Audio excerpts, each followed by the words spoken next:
Buenas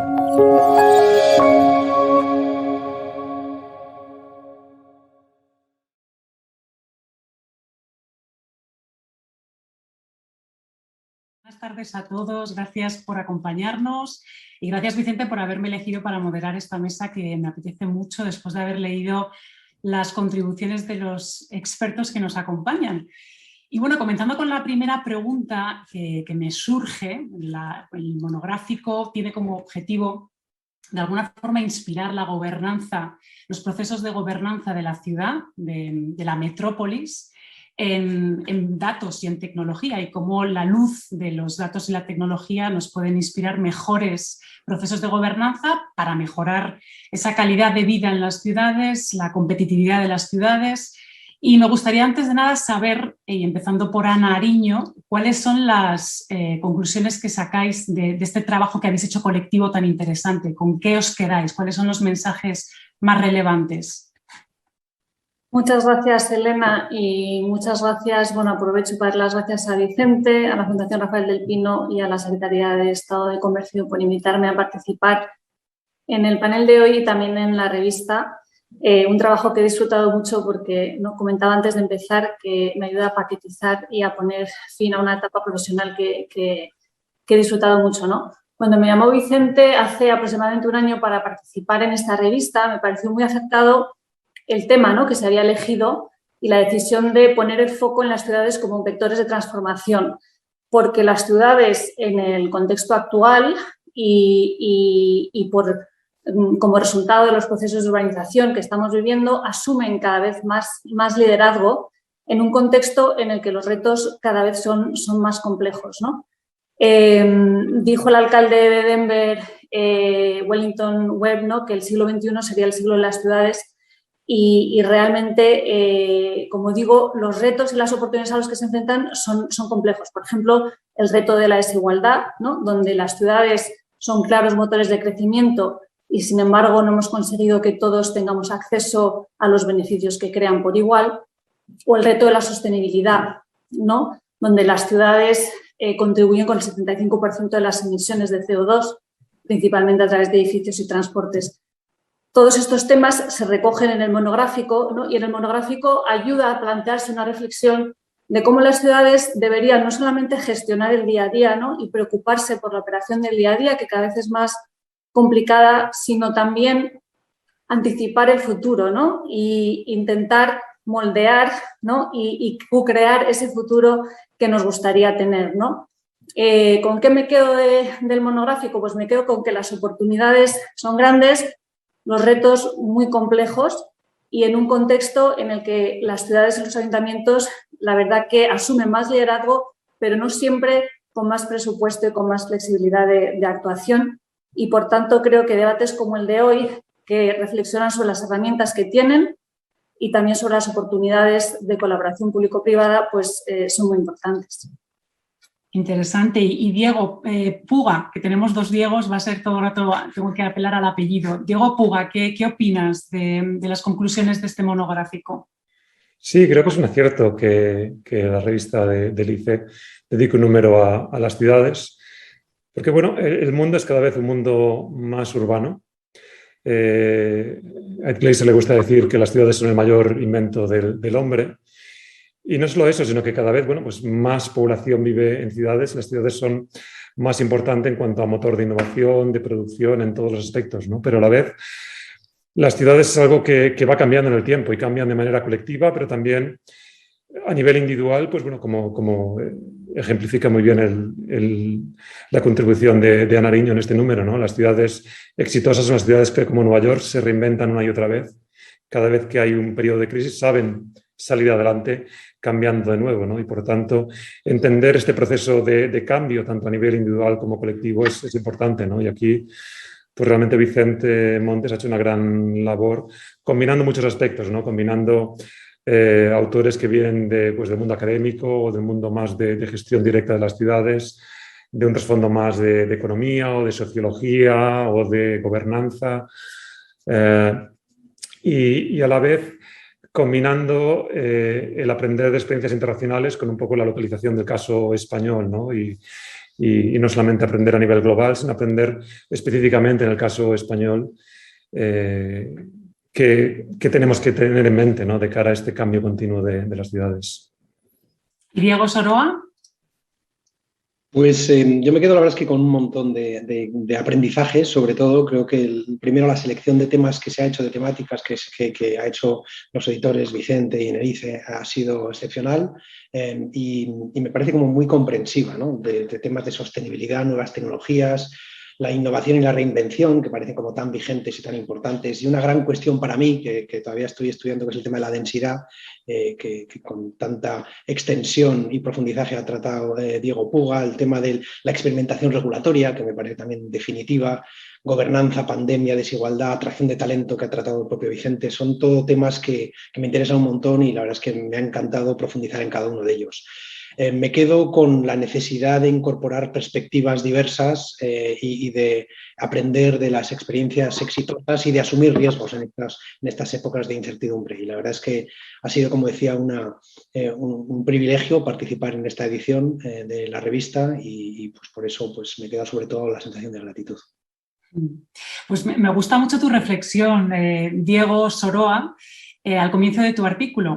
Solo si somos capaces de imaginar el tipo de ciudad que queremos conseguir, podremos convertirnos en arquitectos de su futuro. Y aquí inmediatamente me surge la cuestión o la pregunta a tres expertos como sois vosotros, si sois capaces de imaginar esa ciudad que queremos todos y cuáles serían las características más relevantes. Podemos empezar con el mismo Diego Soroa. Pues esta cuestión de la imaginación me parece súper relevante y súper bonito. El interpretar esa idea, la acción de imaginar como la de generar imágenes sobre el futuro deseado o no deseado. Imágenes en torno a las cuales podamos agrupar nuestros esfuerzos, nuestras inversiones, nuestro trabajo, etc. Yo creo que en estos momentos de cambio exponencial tan acelerado, creo que esta capacidad de crear estas imágenes y de alinearse en torno a estas imágenes de futuro es especialmente relevante, pues no solo para evitar futuros no deseables, sino para aprovechar oportunidades, ¿no? Que me parece que es tan relevante como lo anterior. Y creo que no lo hacemos demasiado bien. Tengo la sensación de que este cambio exponencial nos está exigiendo una capacidad de prospección y de proyectiva que no tenemos. Somos muy buenos de forma retrospectiva, intentando comprender, por ejemplo, cuál ha sido el impacto de ciertas tecnologías, cuál ha sido la relación causa-efecto, cuando tenemos los datos, ¿no?, para analizar ese histórico, pero en cambio cuando tenemos que hacer proyecciones a futuro nos cuesta. Y esas proyecciones, como decía, son especialmente relevantes a la luz de las tecnologías que están, digamos, afectando a nuestras realidades, ¿no? Ahora yo creo que lo que damos por cierto es solo temporalmente válido. Lo que en el pasado han sido certezas estables durante 50, 100 años, etcétera, los vectores principales que determinaban la forma y el diseño y las variables que perseguíamos en el diseño de la ciudad, pues algunos de ellos están cambiando considerablemente, ¿no? Durante el artículo he hecho el ejercicio de intentar comprender de forma retrospectiva el impacto de tecnologías concretas como el ascensor o el coche tuvieron en la forma de la ciudad. Y resulta que bueno, pues el coche nos permitió crecer en horizontal, el ascensor nos permitió crecer en vertical y esas marcaron en parte las dimensiones principales de la ciudad. Y ahora tenemos coches que vuelan y tenemos ascensores que se mueven en horizontal, ¿no? Con lo que la combinatoria de posibles escenarios es enorme. Si a esto le juntamos el tema de los drones con el tema de los coches autónomos, que bueno, que están en un horizonte más o menos próximo, con la eficiencia, la autonomía energética o la vida en el contexto virtual, pues yo creo que eso nos va a obligar a repensar esas imágenes y hacer un esfuerzo de audacia para intentar apostar por una de ellas de forma radical. Yo creo que a día de hoy, si no hacemos ese tipo de apuestas, nos vamos a quedar un poco en el postre, en la cola de las ciudades con las que estamos compitiendo. Y perdonar que interrumpa un segundito, se me ha olvidado decir al principio que todos los que nos acompañan, que si tenéis dudas podéis escribirlas en donde esté habilitado, que no sé exactamente dónde lo podéis hacer, pero al parecer hay un sitio para hacerlo y reservaremos un espacio los 10 últimos minutos para contestar a vuestras preguntas. Y Ana, ¿querías continuar con esta reflexión que estaba haciendo Diego? Sí, quería comentar que también me gusta mucho esa cita de Diego en su artículo y a mí me recuerda a una cita de un alcalde de Nueva York que se llamaba Ed Koch, que gobernó del 78 al 89 y que dijo una vez, New York City is where the future comes to rehearse, ¿no? Que es donde viene el futuro a ensayar. Y la verdad que es una cita muy inspiradora porque te fuerza a hacer un poco esa reflexión de, oye, ¿y cuál va a ser el futuro? Y cómo queremos posicionarnos y cómo queremos anticiparlo, ¿no? Entonces, a nosotros dentro del ayuntamiento, pues esa cita te obligaba y te inspiraba, ¿no?, a tener un poco esa visión que sugiere Diego que hay que tener para poder anticipar el futuro y no solo reaccionar a lo que viene, ¿no? Como dice un amigo mío, un urbanista que se llama Alfonso Vegara, dice que las ciudades pueden ser muy distintas, grandes, pequeñas, de clima frío, de clima caliente, más ricas, más pobres, pero que en realidad solo hay dos tipos de ciudades, las que tienen un proyecto de futuro y las que no tienen un proyecto de futuro. Y realmente, habiendo estado dentro de un ayuntamiento, si no tienes ese proyecto de futuro, esa visión de futuro y 4 o 5 grandes North Stars o proyectos, pues no puedes poner, ¿no?, a funcionar de manera efectiva pues un poco todo lo que es el motor, ¿no?, de los ayuntamientos y de la administración y de la ciudad, ¿no? Entonces, me parece muy, muy acertada y creo que es un ejercicio que bueno, pues no siempre hay espacio o recursos, pero que es importante hacer. Y Diego Puga, ¿tú qué ciudad imaginas? ¿O qué ciudad te gustaría a ti tener, vivir? ¿Cuáles son las características de esa ciudad? Bueno, las ciudades en general son entornos donde tenemos una gran cantidad y variedad de individuos que conviven e interaccionan en un espacio compacto. Entonces, esta densidad y esta variedad que nos dan las grandes ciudades tienen efectos muy positivos y otros muy negativos. Entre los positivos, por ejemplo, pues la frecuencia, la variedad de las interacciones cara a cara facilitan que transmitamos información, generemos nuevas ideas, nos hacemos productivos, innovadores.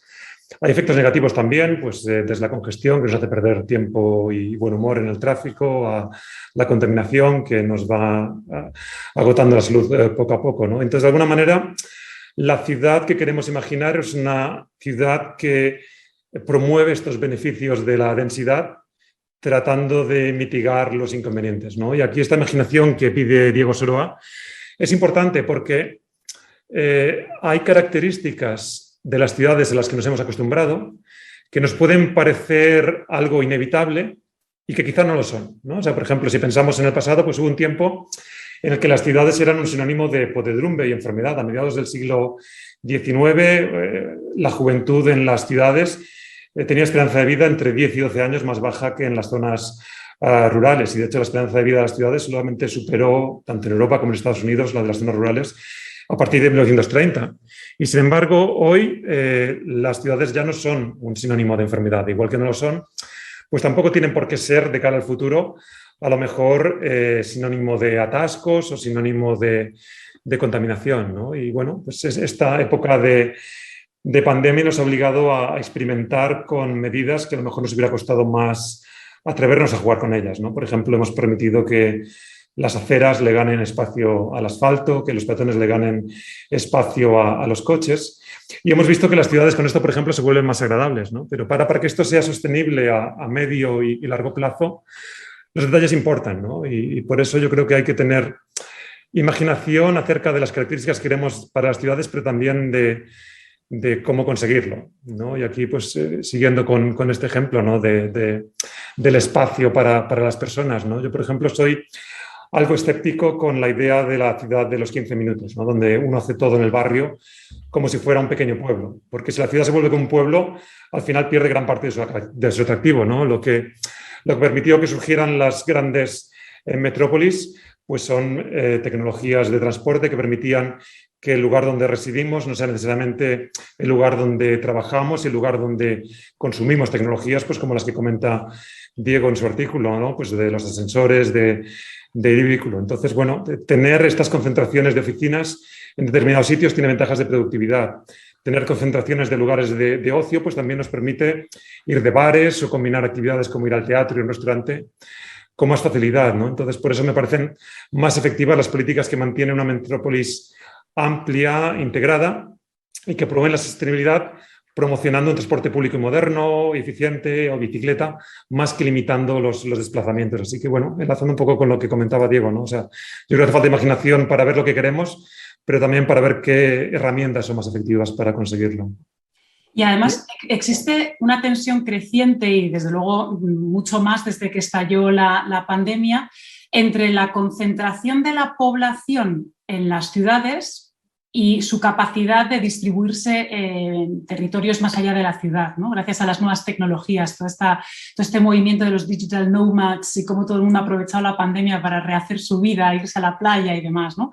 ¿Puede que esta tensión desemboque, creéis que puede desembocar en un mayor equilibrio entre las grandes metrópolis y otros territorios? Porque estuve en un seminario muy interesante en Oxford que hicieron antes de la pandemia, pues a lo mejor en el 2019, y hablaban de las giga cities, ¿no? Como ciudades gigantescas que iba a ser muy complicado de poder gestionar de una manera armoniosa, ¿no? Entonces proponían que había que de alguna forma tener mini ciudades alrededor, pues no iba a ser insostenible. Entonces ahora con la pandemia, ¿cómo está cambiando estos equilibrios? Y si lo veis algo positivo, empezando por el mismo Diego Soroa.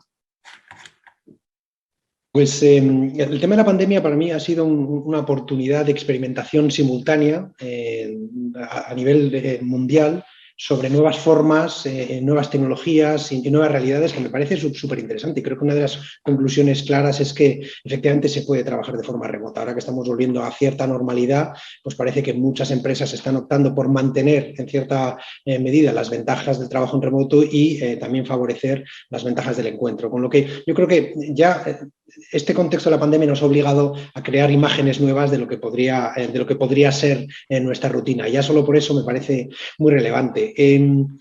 Estamos ahora al principio de la curva de las tecnologías de la no movilidad, de las tecnologías como esta que nos une a través de Zoom, de videoconferencias, que realmente, si lo pensamos, hemos empezado a utilizar pues no hace más de 2 años y ahora ya los tenemos como el día a día, como la normalidad, y todavía estamos al principio. Yo creo que todavía partimos de la percepción de la certeza, ¿no? De que no hay nada que sustituya al contacto físico, y en realidad, bueno, pues eso es una hipótesis que quizás dentro de unos años haya que revisar, porque ahora nuestra experiencia física está limitada por nuestra experiencia sensorial. Yo escucho lo que soy capaz de escuchar físicamente, o siento, huelo lo que soy capaz de oler, incluso el tacto, etcétera. Pero ya vemos que uno a uno todos los sentidos están siendo suplementados o amplificados a través de la tecnología, y puede ser, y esto es una provocación, que el estar juntos a distancia, en remoto, a través de la tecnología, sea una experiencia más completa que el estar físicamente juntos.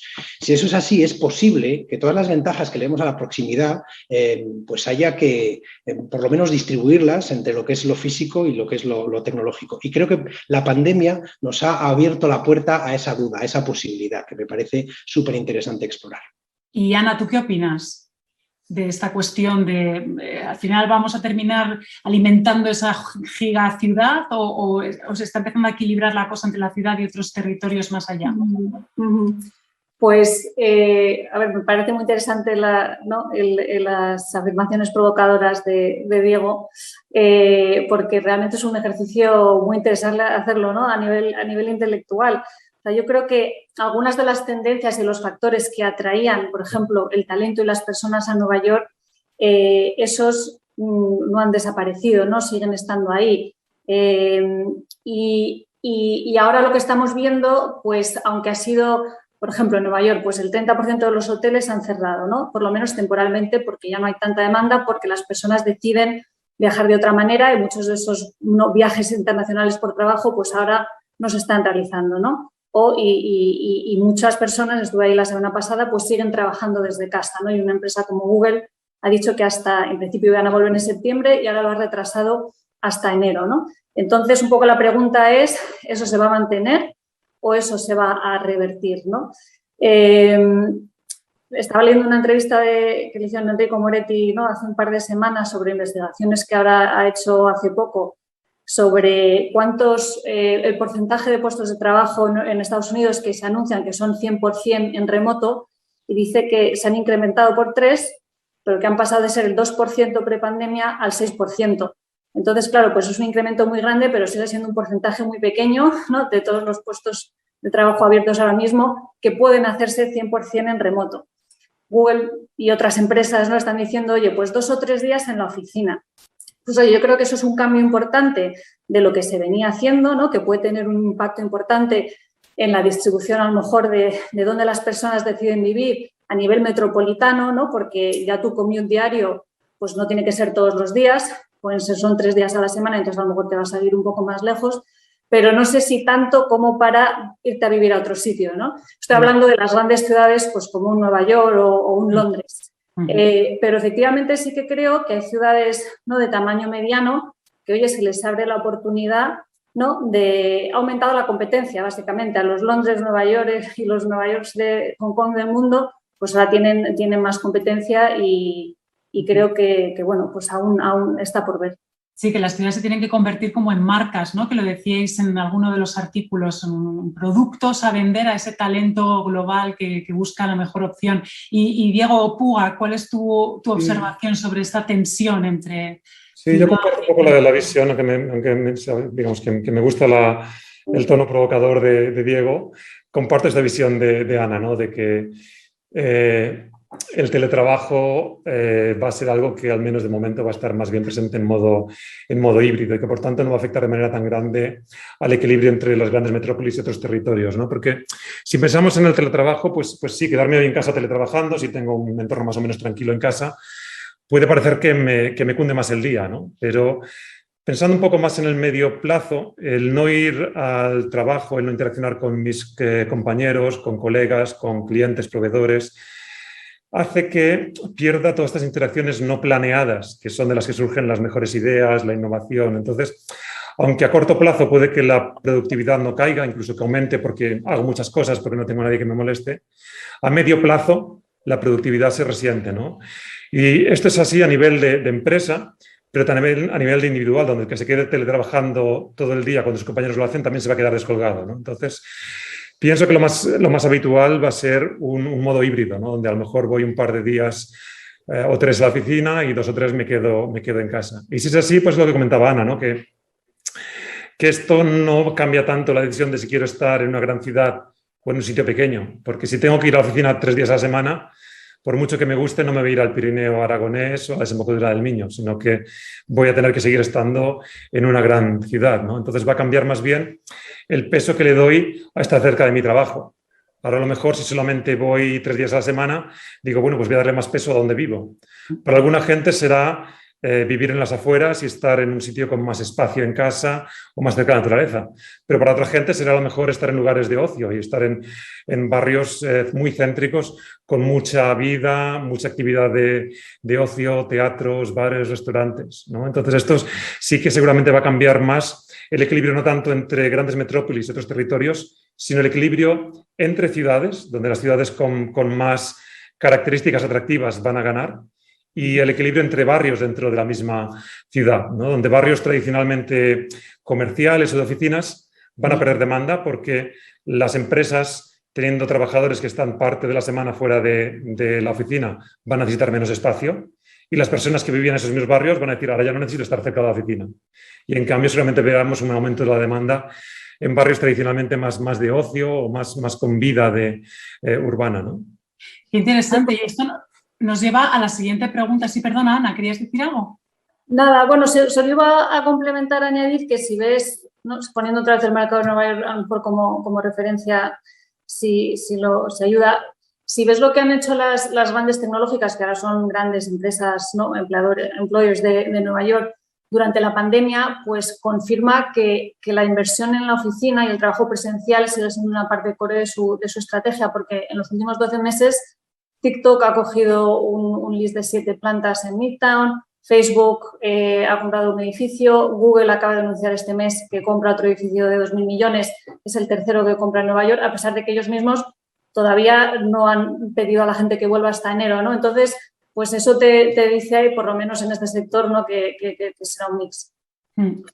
Y súper interesante eso. Y en línea con lo que estábamos hablando de cómo las ciudades tienen que ponerse la pila, ¿no?, para competir en este escenario global, Ana hace un análisis extraordinario de cómo la ciudad de Nueva York, el ayuntamiento apostó por el desarrollo de esa economía de la innovación, de esa economía del conocimiento, que pudiera garantizar su liderazgo global, ¿no?, más allá de lo que es el sector financiero, que siempre se ha identificado mucho en New York con el mundo financiero. Y bueno, esto ha supuesto que unos años después de esas inversiones y de esas apuestas y de esas políticas, pues Nueva York se ha convertido en el segundo ecosistema de emprendimiento más importante del mundo. Entonces, aquí la pregunta que a mí me surgía es, ¿creéis que este caso de éxito puede replicarse en ciudades como Madrid o Barcelona, aprovechando la llegada además de los fondos europeos? No sé si, Ana, tienes ahí una opinión al respecto. Claro, pues hombre, yo en cuanto a eso soy optimista, en el sentido de que efectivamente la experiencia en Nueva York, ¿no?, sugiere que si pones intencionalidad y dedicación y coordinación de los distintos agentes que conforman un ecosistema y recursos, pues oye, en un ciclo que puede ser de 10 o un poco más, pues puedes pasar de ser una ciudad como era Nueva York en 2008, 2009, donde si eras una startup era muy difícil conseguir financiación y los fundadores se planteaban mucho si montaban su empresa en Nueva York, porque para ir a conseguir financiación seguramente tenías que ir a Boston o a San Francisco, ¿no? Y 10 años más tarde, pues es el segundo ecosistema mayor del mundo, ¿no? ¿Y cómo hizo eso Nueva York? Pues lo cuento, ¿no?, muy claramente en el artículo, ¿no?, que apostó muy fuerte por la atracción de talento, por hacer de la ciudad un sitio con mucha calidad de vida, en el sentido, ¿no?, que mencionaba antes Diego, de más amable para vivir, un poco intentando también enfrentarse a los retos que tiene Nueva York, que tiene muchos, ¿no?, de infraestructuras envejecidas y alto coste de vida. Y entonces, bueno, pues hizo una serie de proyectos, ¿no?, intervenciones urbanísticas que iban en el sentido de diferenciarla de otras ciudades, de intentar reducir los costes de la vivienda, de provisionar parques para los ciudadanos. Y luego, pues se apoyó mucho en sus fortalezas, ¿no?, en el tejido industrial que ya tenía, y en los sectores en los que Nueva York era fuerte, para crear un ecosistema de innovación en torno a eso. Se apoyó en su carácter internacional, ¿no?, porque, por ejemplo, es una de las ventajas de las fortalezas de Nueva York versus a Silicon Valley. En Nueva York llegan las visas H1B, que son las visas para talento cualificado, pues en Nueva York llegaban como el 30% de las visas, mientras que en San Francisco el 4% de las visas, ¿no? Entonces, es una ciudad muy abierta a la inmigración, muy internacional, y entonces se han hecho muchas inversiones de este tipo. Yo creo que en España pues se podría hacer lo mismo, y de hecho creo que no estamos tan lejos a lo mejor como creemos. Estaba leyendo el otro día un informe que creo que es el más exhaustivo en cuanto a rankings de ecosistemas de innovación que hace Startup Genome, y España no está en el top 35, pero en la lista de los top 100 emergentes pues ya aparece en los top 6 Madrid, Barcelona. La semana pasada estuve en Málaga y también es un buen ecosistema de innovación creciente, la zona de Bilbao. Con lo cual, pues oye, es un ecosistema, ¿no?, es un ecosistema emergente. Ahora hay una oportunidad con los fondos europeos, políticas públicas que parece que son favorables, como la ley de startups, y bueno, pues hay una oportunidad y lo que hay que hacer es, claro, hay que hacerlo, ¿no?, y ejecutarlo. Y un poco el playbook que recomendaría, pues que funcionó, ¿no?, en Nueva York y en otros sitios, pues apalancarte en tus fortalezas e intentar ser muy creativo en esa atracción de talento que comentábamos antes, que es por lo que las ciudades realmente compiten.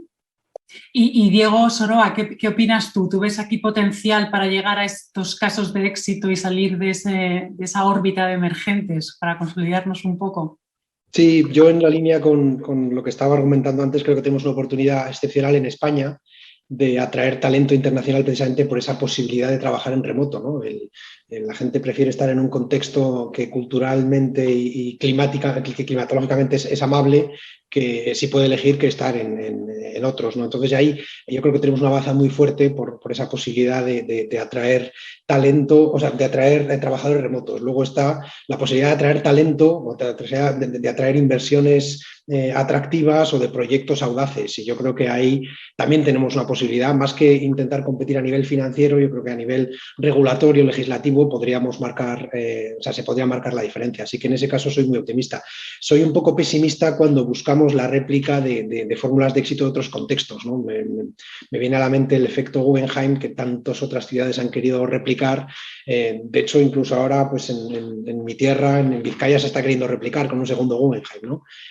Y eso, pues ese éxito responde a una coyuntura y a una audacia, yo diría, que creo que si queremos copiar algo es lo que habría que intentar copiar, ¿no? Unas apuestas radicales y audaces que van más en relación, como decían, a la experimentación, a esa capacidad de transformación, resiliencia o a un enfoque sistémico que al copiar en modelos concretos, ¿no? Me parece, decías al principio que efectivamente las ciudades tienen que posicionarse como marcas para competir en el panorama internacional y hay algunas ciudades que lo están haciendo de forma, vamos, sin ningún tipo de complejo.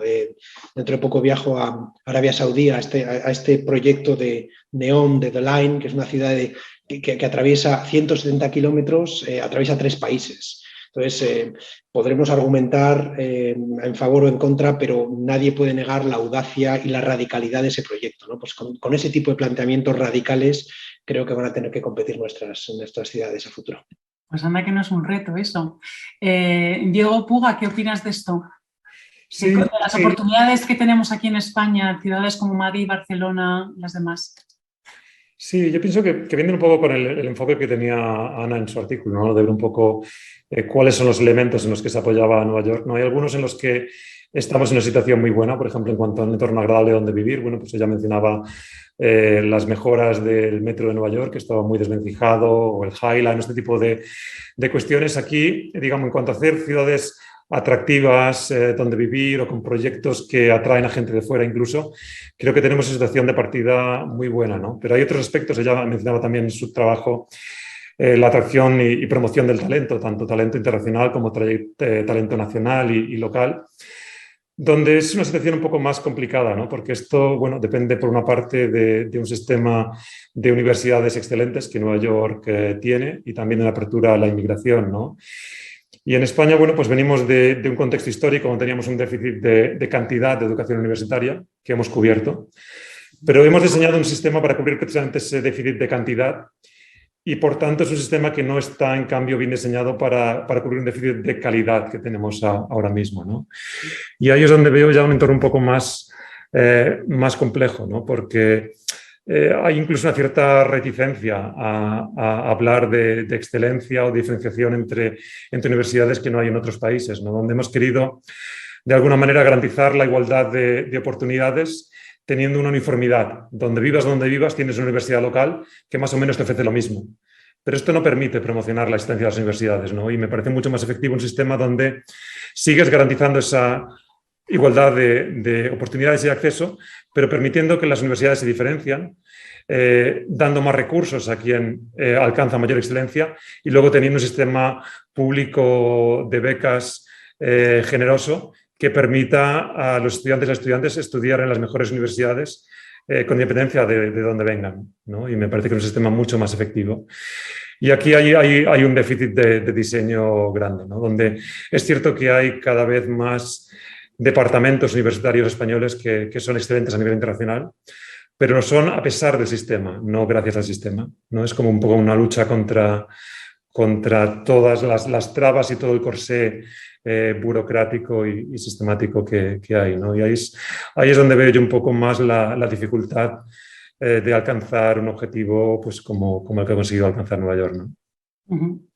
Y ahí, Diego, haces un análisis de cómo el COVID ha acentuado las ventajas y las desventajas de la densidad en las ciudades, pero llegas a una conclusión y es que el coste de la pandemia está más asociado a la desigualdad que a la densidad. Sé que no es la conclusión mayor de tu estudio, pero me ha llamado bastante la atención.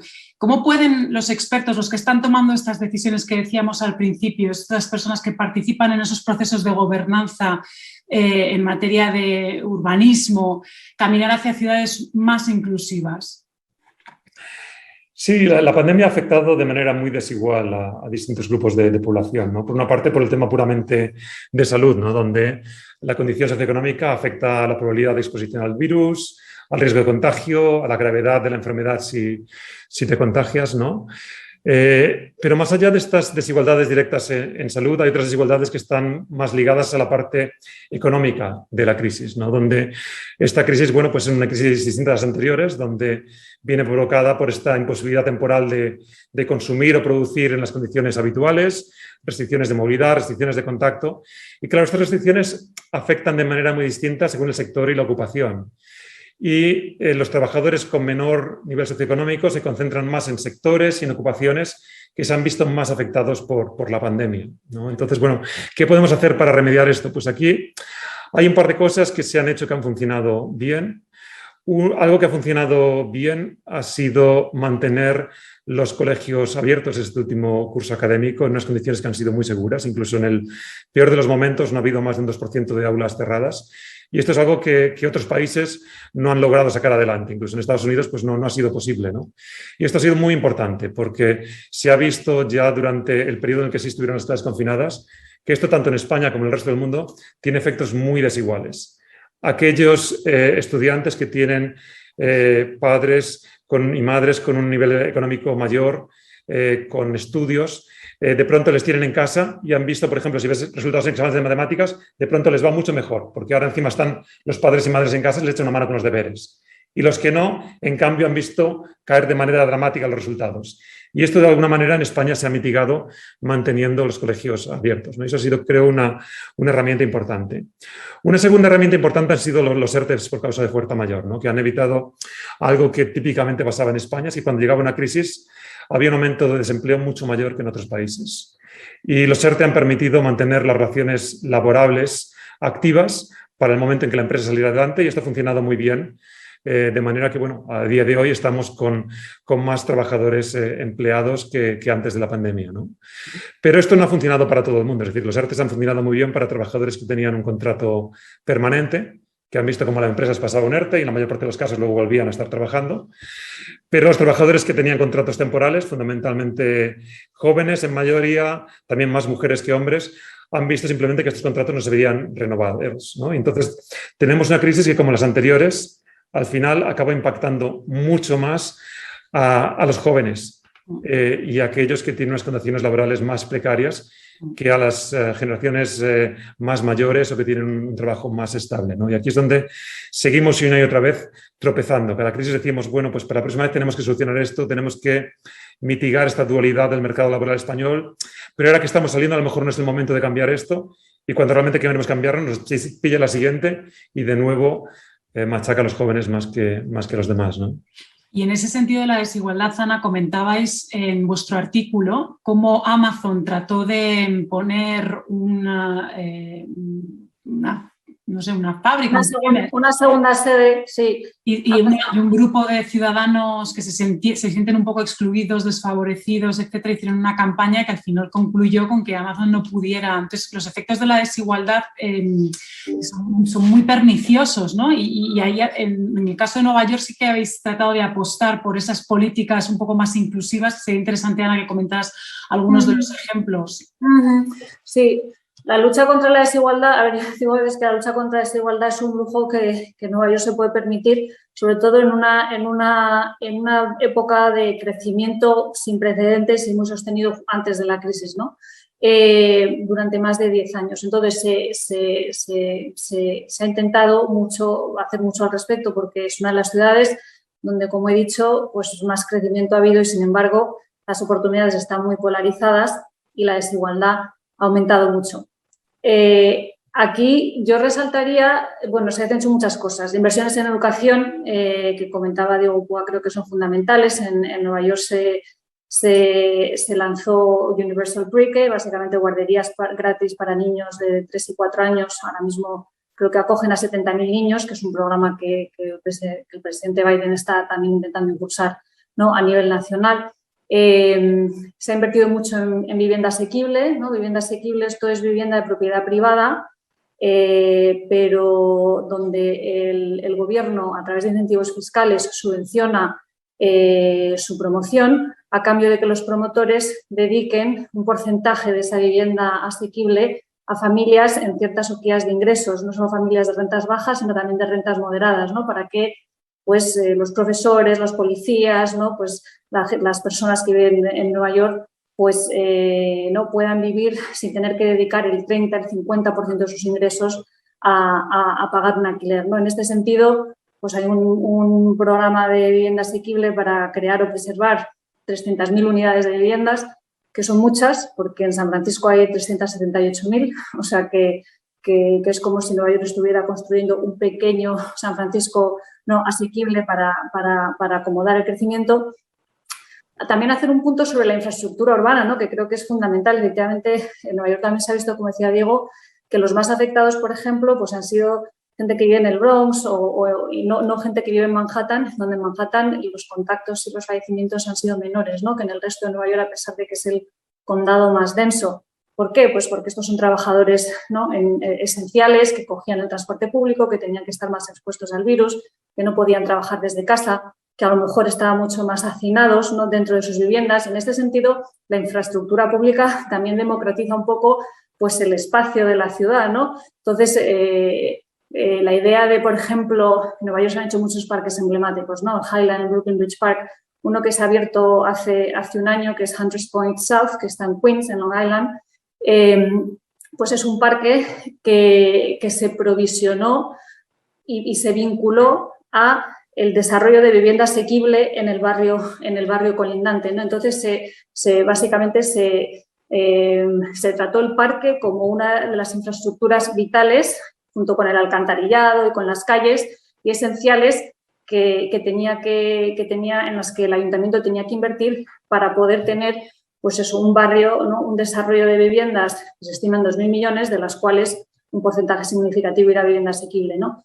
El tema de la desigualdad es muy complejo. Yo creo que los ayuntamientos tienen algunas herramientas y no todas, pero que es muy importante atacar porque, por lo que yo he visto en Nueva York, me atrevería a decir que uno de los grandes retos y barreras para volver a los niveles de crecimiento que tenía Nueva York es la desigualdad. Y ahora, en menos de 2 años, bueno, con pandemia por en medio, pero se han vivido 2 hitos muy importantes de proyectos de crecimiento muy grandes que se han visto parados porque básicamente grupos políticos, ¿no? Comunidades y grupos de interés han hecho una posición muy vocal, ¿no? Uno fue el que mencionabas de Amazon, que era la expansión de Amazon, que básicamente sacó a concurso, ¿no? Licitó, una especie de su segunda sede, donde planificaba contratar a 40.000 empleados en 15 años, ¿no? Y sacó eso a concurso y compitieron 235 ciudades. Fue un proceso muy mediático en el que, bueno, por Nueva York no se ha apostado porque era muy cara para vivir y, sin embargo, ganamos en Nueva York junto con Virginia. Y después de 3 meses, después de que anunciáramos que habíamos sido uno de los 2 ganadores, hubo 3 meses de realmente un debate público muy, muy intenso y muy político y muy mediático, en el que grupos a lo mejor pequeños de interés que no representaban necesariamente a la comunidad de Long Island City donde se iba a implantar, pero muy bien organizados, pues pararon el proyecto, ¿no? Por un lado, la verdad, por unos motivos muy legítimos, ¿no? Que decían, oye, hemos tenido muchos proyectos de expansión y aquí no, mi familia, mis comunidades no se beneficia a nadie y además nosotros nos vemos obligados a mudarnos y no a ir a otro sitio porque no podemos permitirnos vivir aquí y no tenemos acceso a estos puestos de trabajo que Amazon va a crear.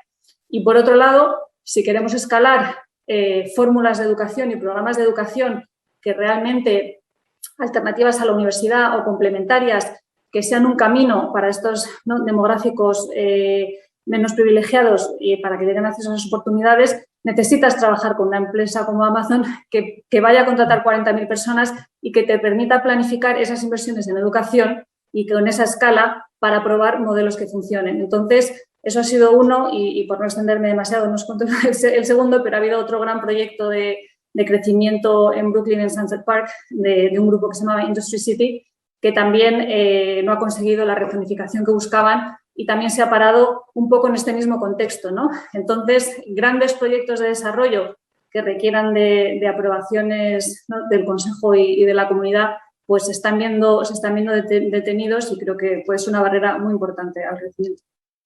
Qué interesante, Ana. Y Diego Soroa, ¿tú qué opinas de la cuestión de la desigualdad, de los retos que plantea la desigualdad en las urbes, sobre todo porque manejas mucho y te has estado fijando mucho en la cuestión de la tecnología y la ciudad, la relación entre tecnología y ciudad, cómo la tecnología puede ayudar a paliar ciertos efectos perniciosos de esa desigualdad?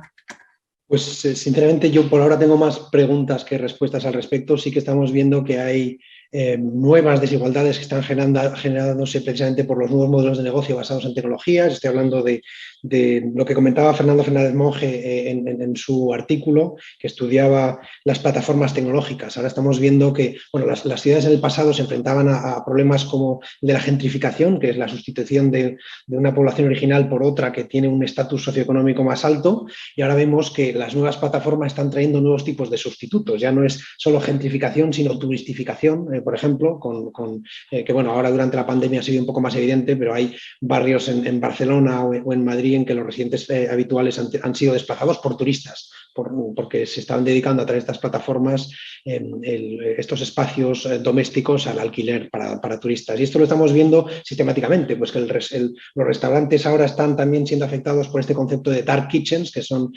cocinas en plataforma, pues que de nuevo trastocan y remueven digamos, el modus o el sustento, ¿no?, de muchísimos pequeños negocios. Yo ahí la gran duda que tengo es en qué medida vamos a ser capaces de contrarrestar a tiempo esos desequilibrios y esas crecientes diferencias que hay, esas desigualdades crecientes, ¿no? En ese sentido, la verdad es que, insisto, más preguntas y dudas que respuestas, pero creo que debería ser una preocupación muy importante. También son relevantes los esfuerzos que en otros contextos, como por ejemplo en Estados Unidos, están haciendo de renta básica universal, que bueno, que entiendo que todavía esto tiene un tinte político como muy, muy grande, pero parece que en unos y en otros contextos, independientemente del enfoque político, se está analizando esta posibilidad de aplicar tasas digamos, a las fuerzas robotizadas, a la inteligencia artificial, a la economía del algoritmo, para intentar suplir esas crecientes desigualdades. Yo no sé si es la solución, pero entiendo que habrá que probar.